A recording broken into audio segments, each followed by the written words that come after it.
Publio Ovidi Nasonis Metamorphosen, Liber Sectus, libro sexto. Después de oír la narración de las musas y aprobar sus cantos y su ira, Palas, habiendo decidido que los dioses no deben admitir desprecio, recordó a Lidia Aracne, la cual, según decían, no le cedía en el lanificio. Aracne era ilustre no por patria o linaje, sino por arte. Idmón, su padre, teñía de púrpura la lana. Su madre también era plebeya. Con todo eso, ella tenía gran fama por su industria, aunque su casa y su ciudad fueran pequeñas. Frecuentemente iban las ninfas a admirar sus obras, pues era deleite mirarlas no solo terminadas, sino cuando estaban haciéndose. Cuando Aracne ovillaba el material, o lo llevaba con sus dedos, o tiraba suavemente los vellones de los vellones, o cuando hacía girar el huso, o cuando bordaba. Quien la viera sabría al punto que debía su sabiduría a Palas. Pero ella negaba esto mismo, y llegaba en su ignorancia a desafiar a la diosa a que con ella compitiera. Palas tomó el cuerpo de una vieja, con sus canas y su debilidad, y apoyada en su bastón, llegó hasta la artífice y le habló. Entre los males que acarrea la senectud hay algunos bienes, el conocimiento entre ellos. Fiada en éste, le aconseja que se contente con ser la mejor lanificadora entre las mortales, pero que ceda ante Palas y le pida perdón. La diosa se lo concedería, de seguro. Viéndola torvamente y sin reconocerla, Aracne insiste en su desafío y se atreve a preguntar por qué no se presenta a competir la diosa misma. Esta se da a conocer entonces y con su presencia se atemorizan todas menos Aracne, que tan solo se llena de rubor un momento e insiste enseguida en su locura. Allí la hija de Júpiter acepta de inmediato el certamen. De continuo tiende cada una de ellas su tela y comienza a tejer. Apresurándose ambas, ceñidas al pecho las ropas, mueven los brazos, haciendo ligero el trabajo con el empeño que en él ponen. Entretejen allí colores de púrpura y sombras y cuantos matices tiene el arco iris y hebras de oro, y representan viejas historias en su obra. Palas figura la roca de Marte en la ciudadela de Atenas, y el litigio a propósito del nombre que se daría a esa ciudad. Con 6 dioses a cada lado, Júpiter se sienta. El rostro de cada uno de ellos está representado intachablemente. Enseguida figura a Neptuno, que golpea con su tridente una peña de la cual brota el mar y con esa prenda reclama la urbe para sí. Luego se representa a sí misma con escudo y lanza y yelmo, protegida con la égida. Finge que, golpeada por su lanza, la tierra produce el olivo con sus frutos y que los dioses lo admiran. La imagen de una victoria culmina su obra. Además, para dar a Aracne ejemplos de la mala fortuna que acarrea el competir con los dioses, añade en las esquinas de la tela la representación de 4 certámenes. Uno es la historia de Ródope y Hemo, convertidos en montes por haber osado atribuirse los nombres de los dioses. Otro, la de Pigmea, que vencida por Juno, fue convertida en grulla y en enemiga de su propio pueblo. La tercera corresponde a Antígona, quien habiéndose atrevido a competir con la misma Juno, fue transformada en cigüeña, y la última es la de Ciniras, que está figurado abrazando los peldaños pétreos en que fueron convertidas sus hijas. Finalmente, Palas adorna las orillas de la tela con su árbol, símbolo de la paz. Por su parte, Aracne dibuja a Europa burlada por el toro, cuando éste comenzaba a llevársela por el mar. Luego a Asterie, tenida por el águila, a Leda por el cisne. También queda allí Júpiter, alcanzando a Antíope en figura de sátiro, a Alcmena como anfitrión, a Dánae como lluvia de oro, y a la Asópida en cuerpo de fuego. A Nemosina como pastor y a la de Oída en figura de serpiente. Representa asimismo a Neptuno como novillo, sobre la Eolia, como Enipeo engendrando a los Aloidas como carnero, burlando a Bisáltida, como caballo, a Ceres, y el modo en que, alado, se llegó a Medusa y en cuerpo de delfín a Melanto. Luego representa a Febo vistiéndose de labriego o de halcón o de león para cumplir sus deseos, y a Baco en apariencia de pastor para poseer a Ise, y de uva para burlar a Erígone, y a Saturno en cuerpo de caballo para engendrar a Quirón. La orilla de la tela está adornada de flores y hiedra entretejidas. Nadie, ni la envidia, ni Palas, hubieran podido censurar la obra de Aracne. Dolida, la diosa la destruye y luego golpea en la frente a su autora con la lanzadera de boj. Aracne no lo soporta y pretende ahorcarse colgándose con un lazo. Palas, apiadada, la levanta, pero vengativa la rocía con jugos de hierbas mágicas y la desfigura horriblemente, mudándola al cuerpo de una araña de cuyo vientre nace un hilo con el cual ella sigue haciendo su oficio de tejedora. La noticia del hecho se difunde por toda Lidia. Níobe, que había conocido a Aracne en anteriores tiempos, no fue advertida por el castigo que su osadía recibió y ella también se atrevió a querer igualar a los dioses. Rica por las artes de su esposo, por su linaje, por el poder de su reino, lo era más aún por sus hijos.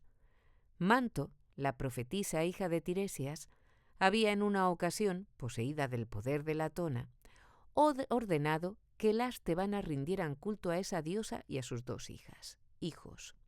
Todas acatan la orden y, coronadas de follaje, llevan incienso y plegarias a sus altares. He aquí que llega Níobe, acompañada por muchos y suntuosamente vestida. Hermosa a pesar de su ira, reprende al ver el culto rendido a la madre de Diana y Apolo. Es locura venerar a dioses solo conocidos de oídas, como Latona, y despreciar a los que están presentes y visibles, como la misma Níobe, hija de Tántalo y de una de las Pléyades, nieta de Atlas y nieta y nuera de Júpiter, temida en Frigia y regidora de Tebas, cuyas murallas levantó la lira de su esposo, dueña de incontables riquezas y de divina hermosura. Madre además de 7 hijos y 7 hijas, preparados ya para el matrimonio. Sabiendo eso, resulta absurdo que alguien pueda posponerla a Latona, hija de un tal Ceo, y a quien la tierra negó suelo firme cuando iba a parir, siendo solo admitida en la flotante Delos. 2 hijos tuvo aquella, 7 veces menos que Níobe, quien por el número que la hace rica se considera por encima de la adversidad. Por muchos hijos que perdiera, siempre habría de tener más que la otra. Enseguida manda a las tebanas que abandonen los ritos que habían comenzado, cosa que ellas obedecen aunque siguen venerando a la diosa con preces calladas. Indignada, habló Latona a sus hijos en la cima del Cinto, quejándose de la injuria de que era objeto y manifestando el temor de ser menospreciada por siempre si no era socorrida por ellos. Además, la hija de Tántalo antepuso a sus propios hijos a Diana y Apolo, y llamó huérfana a Latona. Cuando iba a continuar con súplicas sus lamentos, la interrumpieron Febo y Febe, diciéndole que sus palabras demorarían el castigo de la culpable, y se apresuraron a llegar a Tebas. Había junto a las murallas un campo llano y amplio donde corrían carros y jinetes. Allí los hijos de Níobe y Anfión se ejercitaban a caballo.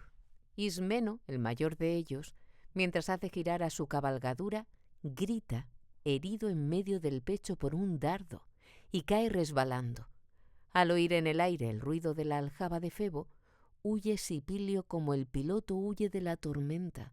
Su fuga es inútil, pues una flecha se le clava en la nuca y le sale por el cuello. Fedimo y Tántalo, que luchaban después de haber cabalgado, fueron traspasados por un mismo dardo y hallaron la muerte al mismo tiempo. Alfenor corre a aliviarlos y corta a su carrera la saeta del Delio. Adamasictón lo hirieron 2 flechas, una en la corva y otra, mortal, en la garganta. Por último, Ilioneo suplica a los dioses por su vida, pero su plegaria alcanza a conmover a Febo solo cuando su dardo iba en camino, y aunque no lo tocó con toda su fuerza, fue suficiente a hacerlo morir. La noticia de la desgracia y el dolor y las lágrimas de todos informan a Níobe de la ruina de sus hijos, y ella se encoleriza de que los dioses se atrevan a tanto. Aumenta su pena el hecho de que Anfión se suicida, incapaz de sufrir lo ocurrido. La madre, muy diferente ya de aquella que despreciaba los altares de Latona, abraza los cadáveres de sus hijos y llora sobre ellos. Pero ni siquiera ese castigo alcanza a vencer su soberbia, pues luego de haber increpado a Latona por su crueldad, vuelve a ofenderla con el argumento de que, aun después de perder la mitad de sus hijos, vence todavía por el número de los que le quedan. En acabando Níobe de hablar, suena la cuerda de un arco que se dispara. Todos menos ella se aterrorizan. Mientras las hermanas se estaban llorosas junto a los cuerpos de sus hermanos, cayó muerta una al sacar de sus entrañas el arma que las había penetrado. Otra sucumbió cuando consolaba a su madre. Esta cae al querer huir. Otra muere sobre su hermana. Tiembla aquella. Una sola queda, a la cual Níobe quiere salvar cubriéndola con su cuerpo y pidiendo por su vida a la diosa. Sucumbe también esta sola. Entonces, doliente, se sienta Níobe entre los cuerpos de sus hijos y su esposo, y se inmoviliza en su desgracia. Se fija en sus cabellos, se le va el color, y los ojos se le aquietan. Nada le queda de vida. Se convierte en roca hasta el núcleo de sus entrañas. Con todo eso, derrama lágrimas. Así, petrificada, fue llevada a su patria por una tormenta, y allí, en la cima de un monte, llora todavía.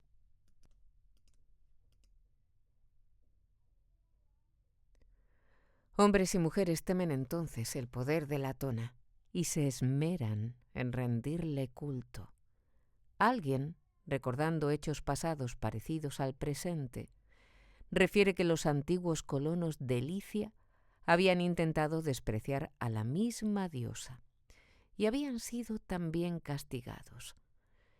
Enviado por su padre, dice el narrador, conducía su vacada llevado por un guía, cuando en medio de un lago vio un ara abandonada, antigua, negra, de viejos fuegos, circundada de cañas.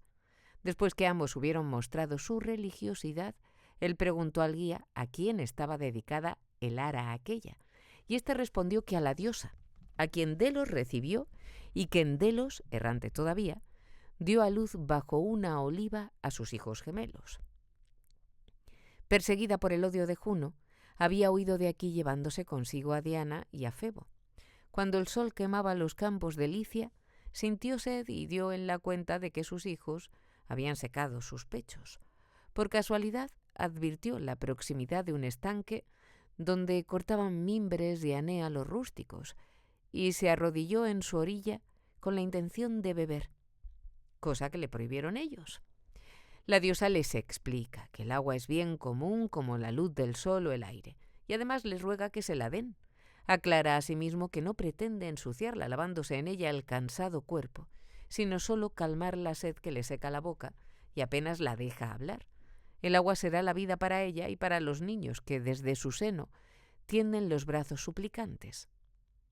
Nadie habría podido dejar de conmoverse con las palabras y el sufrimiento de Latona. Con todo, los rústicos persisten en su negativa y además la injurian y la amenazan para hacerla alejarse. Luego ellos mismos turban y enlodan el agua agitándola con pies y manos. La Titania, colérica, deja de sentir sed y, absteniéndose de suplicar, los condena en uso de sus poderes a vivir por siempre en el estanque del cual la han apartado. Al instante acontece lo ordenado por ella. Ora place a los rústicos estar bajo el agua, ora salir a la superficie y nadar en ella, o sentarse a la orilla del estanque o saltar en su interior. Incluso hoy pelean con la voz y maldicen, roncos, con cuellos hinchados. Una sola línea une su cabeza a su lomo, y verdes por encima y blancos en el vientre son ranas que brincan en las aguas lodosas. A continuación, recuerdan los tebanos al sátiro a quien Apolo venció en la flauta de Minerva y castigó desollándolo por entero en medio de su sangre y su padecimiento. Lo lloraron los dioses silvestres, los faunos y los sátiros, y Olimpo y las ninfas y cuantos en sus montes pacieron rebaños. La tierra, empapada con el llanto, convirtió éste en agua que hizo saltar como fuente y correr como río. Su nombre es Marsias y es el más transparente de Frigia. Luego de recordar los hechos pasados, vuelven a los presentes y lamentan la muerte de Anfión y sus hijos, y aborrecen a Níobe. Cuentan que sólo Penélope la lloró, y que al rasgar sus vestiduras había mostrado el marfil de su hombro izquierdo. Al nacer, este hombro era de carne como el derecho, pero cuando los dioses reunieron sus miembros que su padre había dividido, encontraron que este hombro faltaba, y para completarlo lo suplieron con un trozo de marfil. Los reyes de las ciudades vecinas acuden a consolar a quienes sufren por la desgracia de Anfión y su estirpe. Asisten Argos, Esparta, Micenas, Calidón, y Orcomenos, y Corinto y Mesene, y Patras, y Cleonas, y Pilos, y Trecene, y otras que están al sur y otras que están al norte de Corinto. Solo faltó Atenas, porque a la sazón era atacada por ejércitos bárbaros.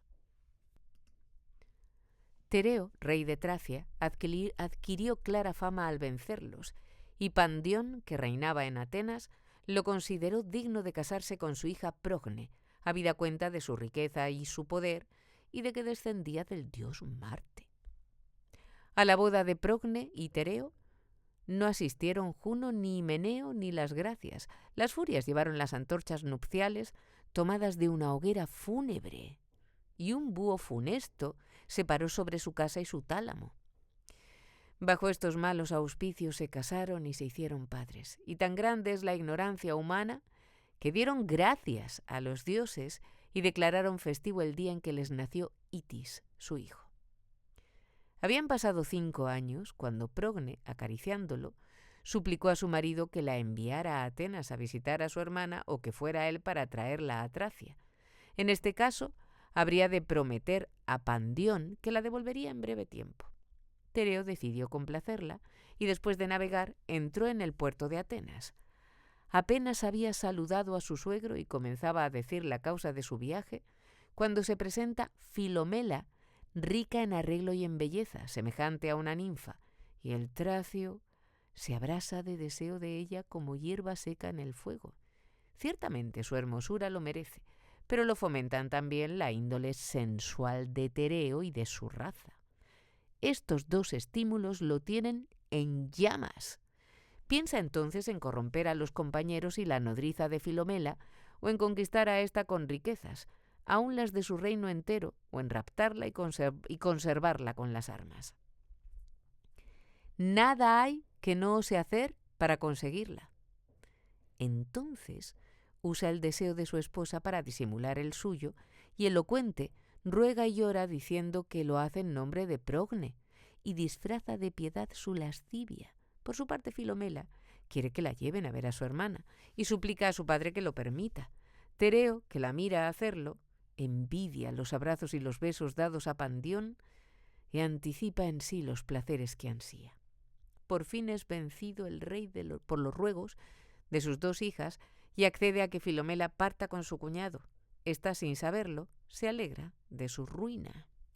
Cuando el día termina, se sirve la cena real y enseguida se retiran todos a dormir.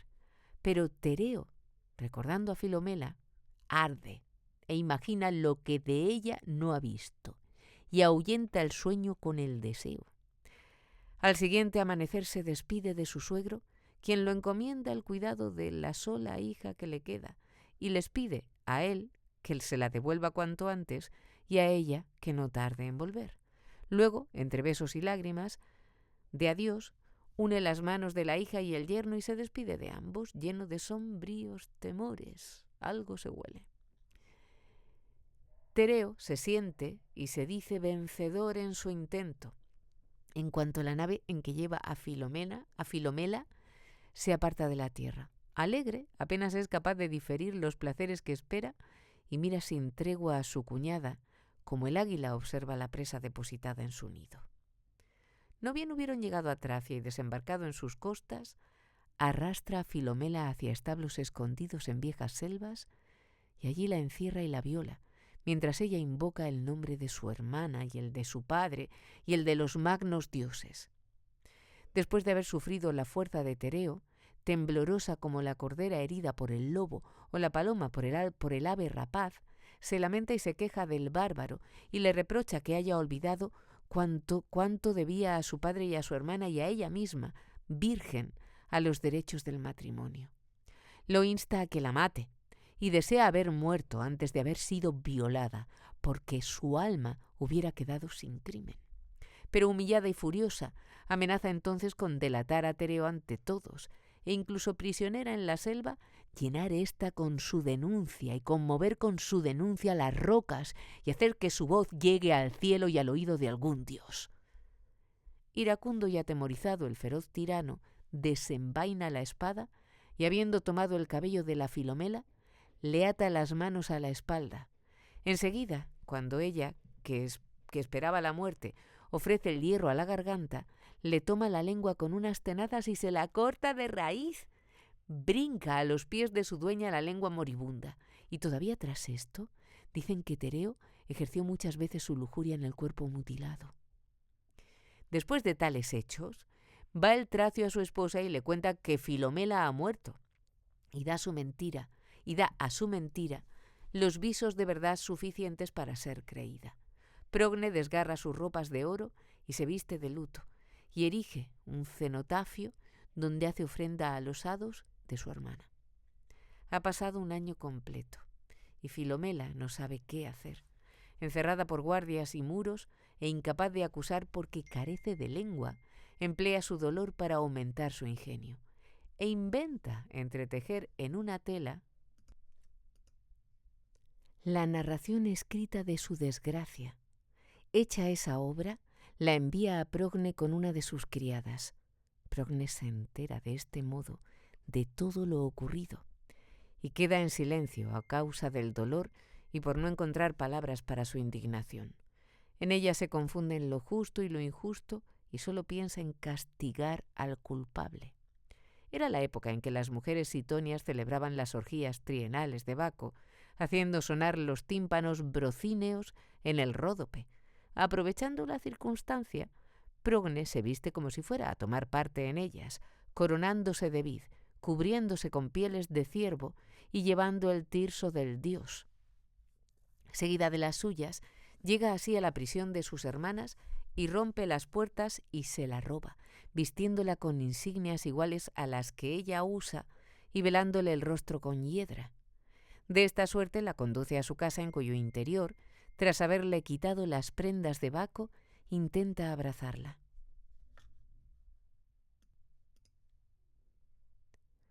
Pero Filomela, como si fuera culpable, no se atreve a mirarla y, permaneciendo cabizbaja, cuenta con señas de las manos cómo tuvo que sufrir el deshonor.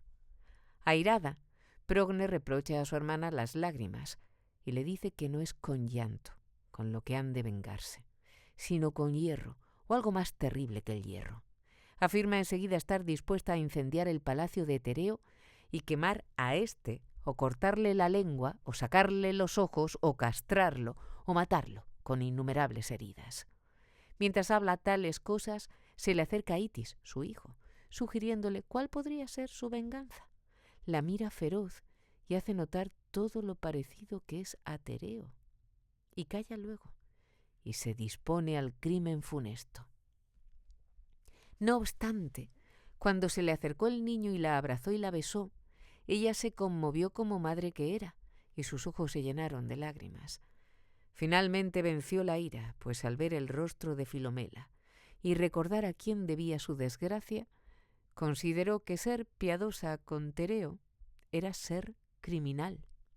Sin tardanza, arrastra a Iris como la tigresa al cervatillo lactante, y mientras él la llama y le tiende las manos, viendo llegar su muerte, le clava sin volver la vista la espada en el flanco. Enseguida, Filomela lo degüella, y entre ambas despedazan su cuerpo vivo todavía. Parte de éste lo ponen a cocer. Tuestan en asadores la restante. Chorrea sangre la cámara. Servido en la mesa el cuerpo de Itis, llama Progne a comer a su marido. ¡Hostia! Y con invocar falsamente una costumbre de su patria, se justifica para hacer salir a compañeros y criados. Se sienta pues Tereo y engulle su propia carne. Tanta es su ignorancia de lo que hace, que pide que le lleven a su hijo. Progne no puede ya disimular su perversa alegría y le dice que lo tiene dentro. Pregunta a él y vuelve a preguntar sin comprender lo que pasa. Y entonces Filomela, sangrienta todavía, le arroja a la cara la cabeza de Iris, y lo único que lamenta es no poder hablar para manifestar su alegría. Grita Tereo y empuja la mesa e invoca a las furias, y querría abrirse el vientre para sacar de allí a su hijo, del cual se dice sepulcro miserable. Ahora, ansiando castigarlas, persigue con espada a las hijas de Pandión, pero éstas vuelan ya, mudadas a cuerpo de pájaro. Va Filomela a las selvas mientras Progne se refugia en las casas. Aún conserva huellas de sangre en las plumas del pecho. Entonces se muda también la forma de Tereo, que va al cuerpo de una abubilla, con su cresta y su largo pico, que parece un arma de su cara. El dolor ocasionado por tales sucesos llevó a Pandión a una muerte prematura. Lo sucedió Erecteo, tan justo como fuerte en las armas. Él era padre de 4 hombres y de 4 mujeres, 2 de ellas semejantes en belleza. Una de ellas, Procris, hizo feliz a Céfalo, su esposo. La otra, Oritía, fue amada por Bóreas, a quien perjudicaba su cercanía con Tereo y los tracios, y lo resistió en tanto que él se redujo a solicitarla con blandura. Dolido con esa situación, él acuerda consigo emplear, para ganar a la hija de Erecteo, la fuerza natural con que empuja nubes, sacude mares, voltea árboles y endurece nieves y hace caer granizos. Bóreas, cuando choca en el cielo con los otros vientos, hace resonar el éter y brotar fuego de las nubes, y dentro de la tierra estremece el mundo con sus sacudimientos. Esa fuerza es la que debió haber usado para pedir a Oritía y convertirse en yerno de Erecteo. Habiendo reflexionado así, sopla la tierra entera con el agitamiento de sus alas, y hace que el mar se erice a lo lejos. Arrastrando por las cumbres su manto polvoriento, barre el suelo y arrebata a la atemorizada Oritía entre sus alas rojizas. Mientras vuela, arde y desea más. No se detiene sino cuando toca las ciudades de los Cicones, donde la ateniense es convertida en su esposa y en madre de sus hijos. Ellos fueron 2 gemelos, Calais y Cetes, herederos del cuerpo de la madre y las alas del padre. Pero éstas no las tuvieron desde el momento de nacer, sino que les crecieron con el tiempo. Cuando dejaron la infancia, jóvenes ya, fueron con los Minias a bordo de la primera nave, surcando un mar desconocido en busca del vellocino de oro.